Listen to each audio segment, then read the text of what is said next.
Oxygen ઉપરાંત પણ તમને જે તાજગી મળશે એનું કારણ છે કે તમારી રાશિના મોટા ભાગના વૃક્ષ આ વાડીમાં છે.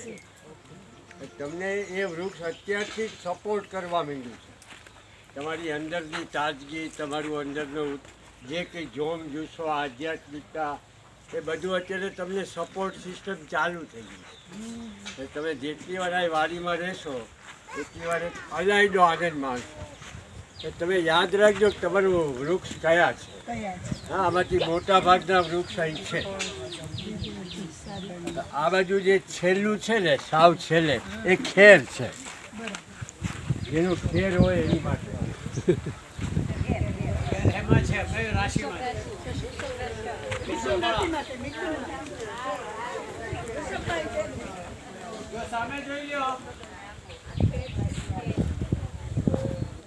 સાહેબ, વૃક્ષને હક કરવાનું કંઈ કયા અને કરાય? ગમે ના કરી શકે. તમારું આમાં આ પૈકીનું જે છે એ હોય તો ઉત્તમ.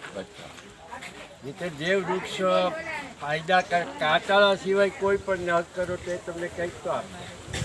આ પેલું પાનમાં જે લાલ પાન બનાવવા માટે જે પાવડર વાપરીએ છીએ એ આ ખેર, એટલે ગળા માટે અને સૂર માટે બધા માટે આ ઉત્તમ છે. કોઈ રાશિનું એ વૃક્ષ પણ છે. આનો એકદમ ચૂરો કરી નથી પાનમાં નાખતા, લાલ થઈ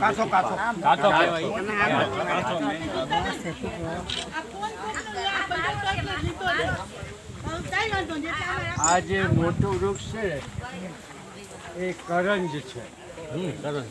દાંતણ કરવાથી જો અઠવાડિયે 10 દિવસે એક વખત દાંતણ કરી લો તો દાંતમાં સડો આવે જ નહીં. અને એની સાથે જો વડવાઈનું દાંતણ કરી લો તો દાંત પડવાની પ્રક્રિયા લગભગ ખતમ થઈ. કારણ કે વડવાઈ ચોંટાડી દે દાંતને, આ એનો સડો કાઢે. એટલે આ બે વૃક્ષો બહુ જ અગત્યના છે. આ છે કેસુડો, આ કેસુડો છે પલાશ.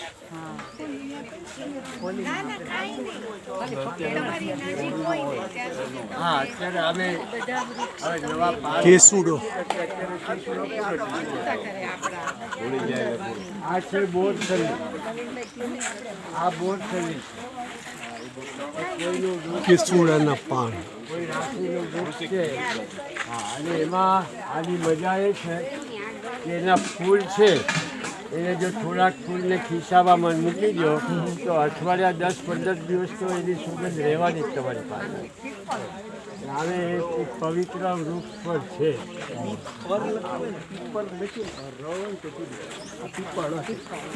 પીપળ ને પીપળ બે જુદા. આ પીપળો છે. પીપળો, આ પીપળો. હા, પીપળો. પીપર ને પીપળો બે. હા, પીપર જુદા. પછી આ એ કન્યાવા છે. કન્યારા સિવાય વડથાણા. સાંભળો, આપણે જ્યાં પણ જોવા જઈએ ને ત્યાં કારણ વગર કોઈ પાંદડા કે કાંઈ કોનું કાઢતા નહીં હો. અને પાળો ખાસ જોજો. પાળા ઉપર પગ ન મૂકતા. પાળો તૂટી જશે ને તો બિચારા જે કામ કરી થાકી જાય. એટલે પાળા ઉપર ચાલતા નહીં કોઈ. આ જે છે ને આનું નામ હનુમાન ચંપો છે. આના પાન જુઓ ગદા જેવા. આ હનુમાન ચંપો. હનુમાન ચંપો. હનુમાન ચંપો એના જો પાન હનુમાનજીની ગદા જેવા. એ પ્રમોદભાઈ ને કહો ને એટલે કે કરતે છે એ તમે. હનુમાન ચંપો. ઓલું પણ ઈ જ છે. હા, એ બધા એક છે લાઈનમાં બધા. આ છે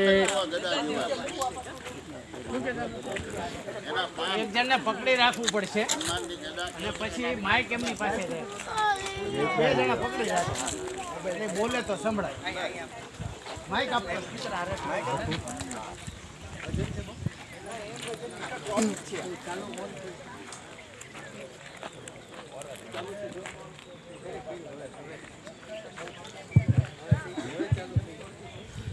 આપ બધાને અહીંયા આવવા વિનંતી પ્લીઝ. કારણ કે દરેક વૃક્ષની છે ને એક અલાયદી મજા છે. તમે પાછળ રહી જશો તો ચૂકી જશો. બેટા તમે બધા આવતા રહો.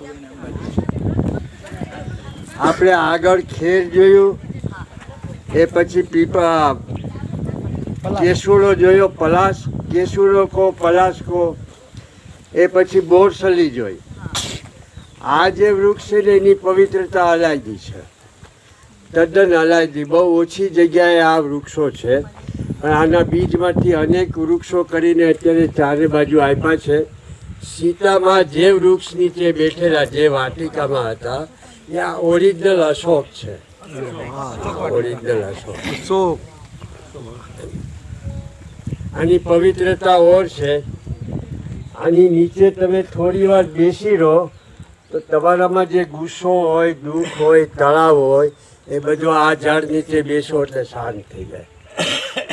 ત્યાં સીતાજીમાં કેમ શાંતિથી સમય કાઢી છે, ત્યાં વૃક્ષની તાકાતને કારણે. આની અલાયદી તાકાત છે. તમે સાવ આગળ જશો ને ત્યારે આવું એક બીજું વૃક્ષ છે, એની નીચે હિંચકો મૂકી રાખ્યો છે, એટલા માટે કે કોઈને ત્યાં અલાયદી શાંતિ અનુભવી હોય તો ત્યાં હિંચકા ખાઈ મજા કરે ને શાંતિ મેળવે.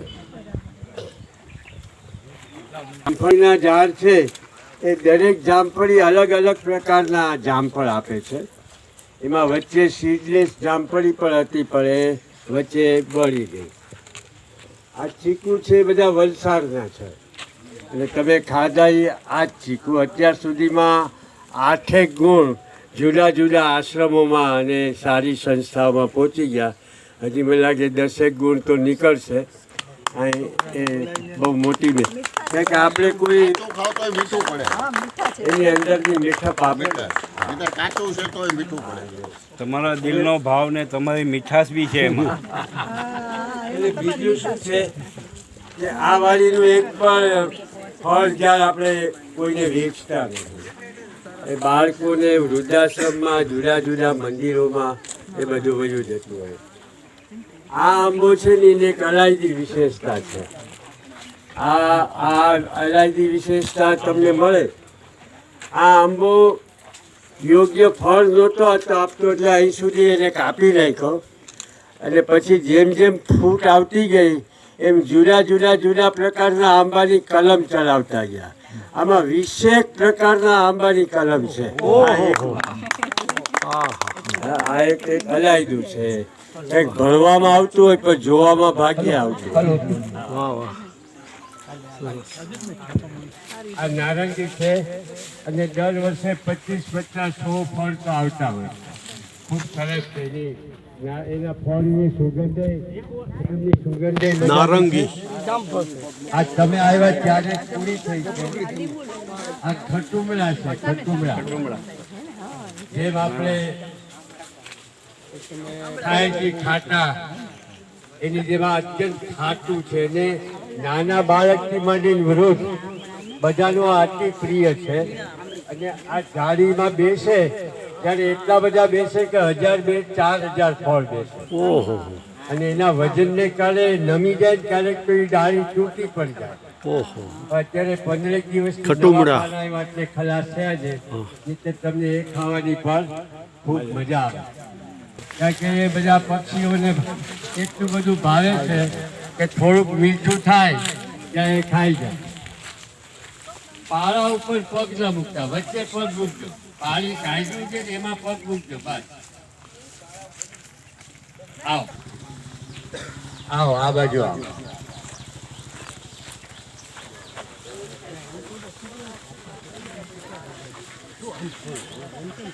આજે જેની નીચે ઊભા છીએ તે માથું જોયું આપણે બહુ નાનપણમાં.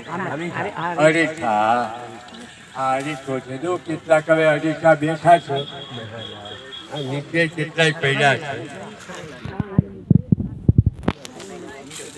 એટલે જે પોતાનું માથું આજે પણ અરીઠાથી ધોતા હોય, હવે તો શેમ્પૂની આવી ગયા એટલે ઓછું થઈ ગયું, પણ જે ધોતા હોય આજથી મળી જાય.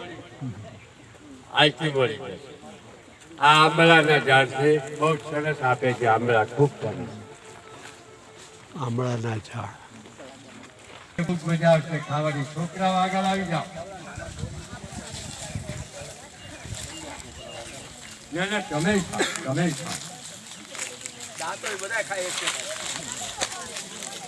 વાહ, કેરીનો આંબો છે.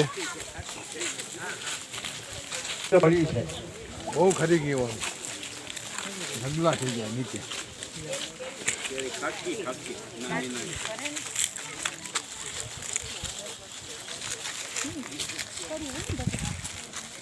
આ જે આંબા છે એ પણ 3-4 જગ્યાએથી આવ્યા છે. આ બાજુ સોસિયાના આંબા પ્રખ્યાત, એટલે સોસિયાના છે, કેસર, બધા કેસર જ છે. બાકી છે તાલાળા બાજુના અને કચ્છ બાજુના છે. એમ 10 આંબા છે, પણ બધા અલગ અલગ વિસ્તારના છે, અને દરેકની એક અલગ મજા છે. અહીંયા જે છે ને, અહીંયા ઊંડો ખાડો છે, બહુ જ મોટો. ઉપર પેલી બાજુથી ચડી શકાશે. આ ખેત તલાવડી છે. વરસાદનું પાણી અહીંથી પસાર થાય, બધું અહીંયા ભરાઈ જાય છે. અને વર્ષ ચોમાસામાં 3-4 વખત ભરાય તલાવડી. અને મને ફાયદો શું છે, આ બધા જ વૃક્ષોને પાણી ભર પેટે મળે. બહુ સરસ. એટલે આ ખારી જમીન છે, બધા એવું કહેતા હતા.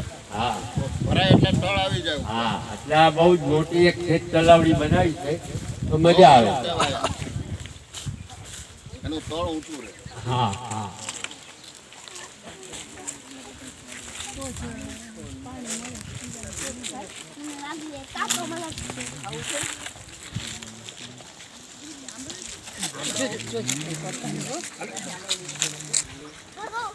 આ છે મવડો. હા, આદિવાસીઓની માટે અત્યંત પ્રિય આ વૃક્ષ. અને આના ફળમાંથી પણ દારૂ બનાવતા હોય લોકો, જેમ આપણે. હા હા.